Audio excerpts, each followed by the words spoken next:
What if I told you that there's a tax you pay every single day that doesn't appear on any government form, isn't voted on by Congress, and yet steals more of your wealth than your income tax, property tax, and sales tax combined?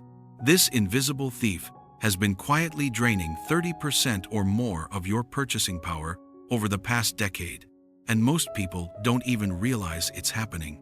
While politicians argue about raising or lowering official tax rates, they're all participating in the greatest wealth transfer scheme in human history, one that's been perfected over centuries to enrich the powerful while impoverishing everyone else.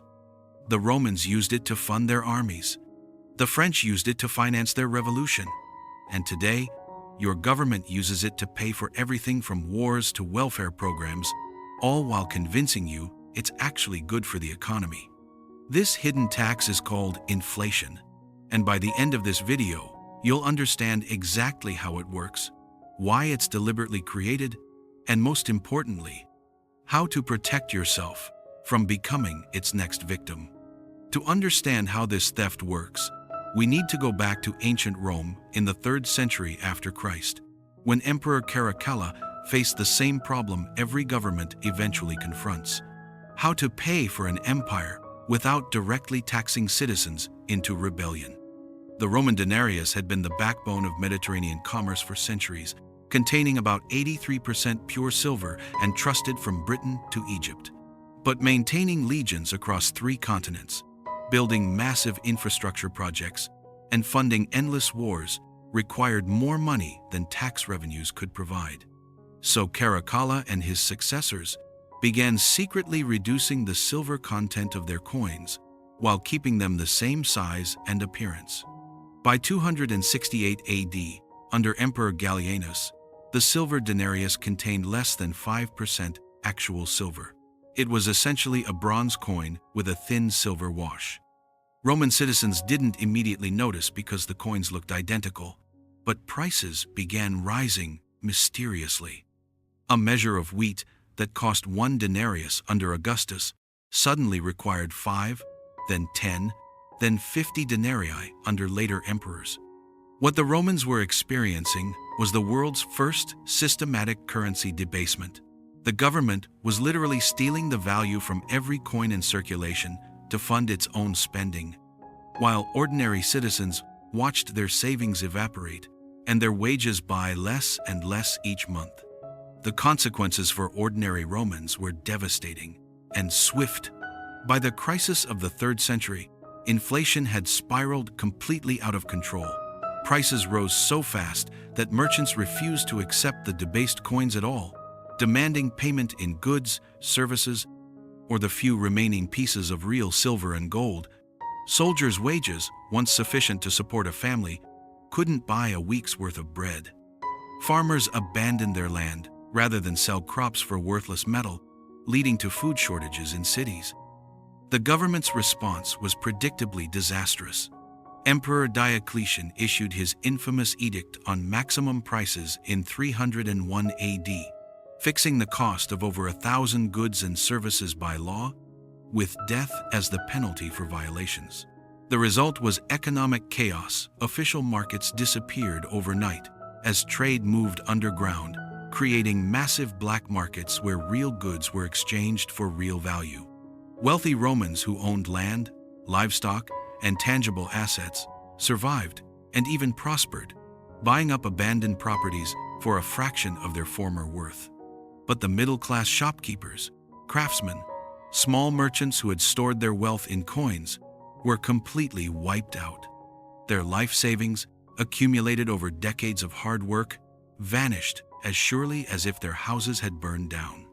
The empire's currency debasement had accomplished what barbarian invasions couldn't. It destroyed the economic foundation of Roman civilization from within, leaving millions destitute while enriching the politically connected few who understood the system and positioned themselves accordingly. Fast forward to today, and the exact same theft is happening to you right now, just with more sophisticated packaging. Since 1971, when President Nixon severed the dollar's last connection to gold, The Federal Reserve has created over $8 trillion out of thin air. That's more money printed in the last decade than existed in the entire previous century. But unlike Roman emperors who physically debased coins, modern governments use central banks to digitally create currency, flooding the system with new dollars that dilute the value of every dollar you own. The result is identical. Your purchasing power evaporates while asset prices soar beyond the reach of ordinary workers. A house that cost $23,000 in 1970 now costs $400,000. Not because houses got 17 times better, but because the dollar lost 95% of its purchasing power. A house that cost $23,000 in 1970 now costs $400,000. Not because houses got 17 times better, but because the dollar lost 95% of its purchasing power.